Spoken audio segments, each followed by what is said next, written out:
She stood in our kitchen, arms crossed, perfume thick in the air like a warning. "You, whimpering mechanic, listen to me. Real men don't smell like gasoline." Her lips curled.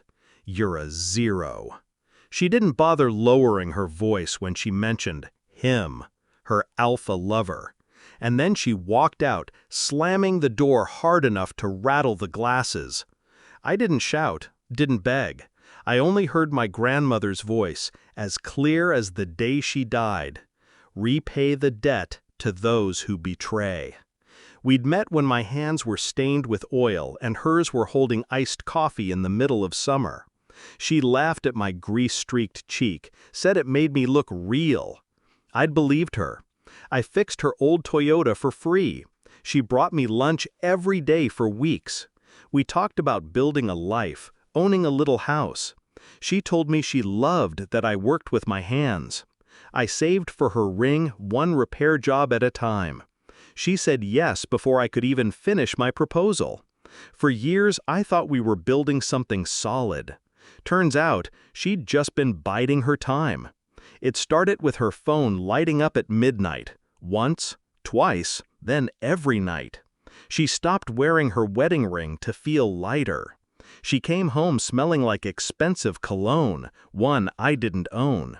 But the real confirmation? Her car came in for a brake job. Inside the glove box, I found a folded hotel receipt. 2 nights. Same weekend she told me she was visiting her sister. It was his name on the booking. Something in me went still. I wasn't angry. Anger burns out too fast. I was calculating. I didn't confront her. That's what she'd expect from a whimpering mechanic. Instead, I started working nights at the shop after closing, installing a discreet GPS in her car, pulling up her cloud backups and quietly downloading every incriminating message and photo. She liked to brag about her perfect credit score, so I opened a separate savings account in my name only, redirected my paychecks, and slowly drained the joint account under house repairs she never bothered to verify. Her car? Titled in both our names. I switched insurance coverage to liability only, without telling her.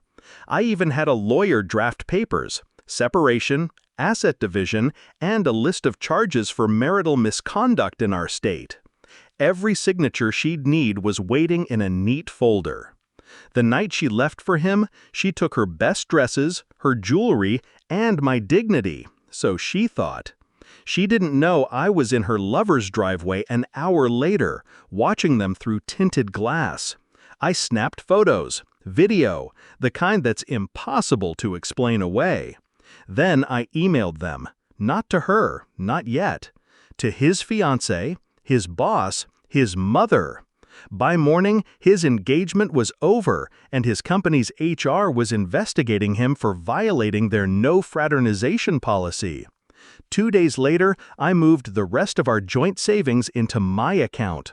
The same morning, she called, furious that her credit card had been declined while shopping with him. I told her sweetly, "Guess the zero learned to count." I didn't stage it in private, no. I invited her to meet me at a cafe she loved, the kind where half the town gathered on Saturdays. She walked in looking smug, probably expecting me to beg her to come back. I slid the folder across the table. Inside, her hotel receipts, printed text messages, and signed divorce papers. Her face drained. She glanced around. People were watching. I leaned forward. "You called me a zero. But zeros, when placed right, multiply everything. You're about to have nothing." She flipped through the documents, her hand trembling. Then she saw the property transfer for our car, already sold for cash 2 days earlier. The GPS footage, the bank withdrawals, and then the real blow. A copy of my lawyer's letter to her credit agency flagging fraudulent activity. Her precious score was plummeting as we spoke. Her voice cracked. "You! How could you?" I stood, leaving the folder behind. You taught me. She tried to fight, claimed the money was hers. The judge didn't buy it, especially after I submitted video of her bragging about not contributing a dime to the house fund. Her alpha moved to another city for a job that paid less than mine. I heard she sold her jewelry to cover rent. Her car broke down a month later. She called me, sobbing, saying she couldn't afford the repairs. I told her I'd give her a discount, 50% off, if she could pay in advance. She hung up.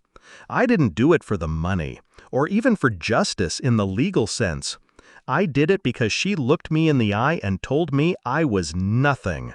She thought betrayal was just walking out. But betrayal is a debt, and I collect. Now I close the shop every night and breathe in the scent of gasoline without shame. It's the smell of work, of survival, of a man who turned zero into a weapon. Grandma was right. Repay the debt to those who betray. Debt settled.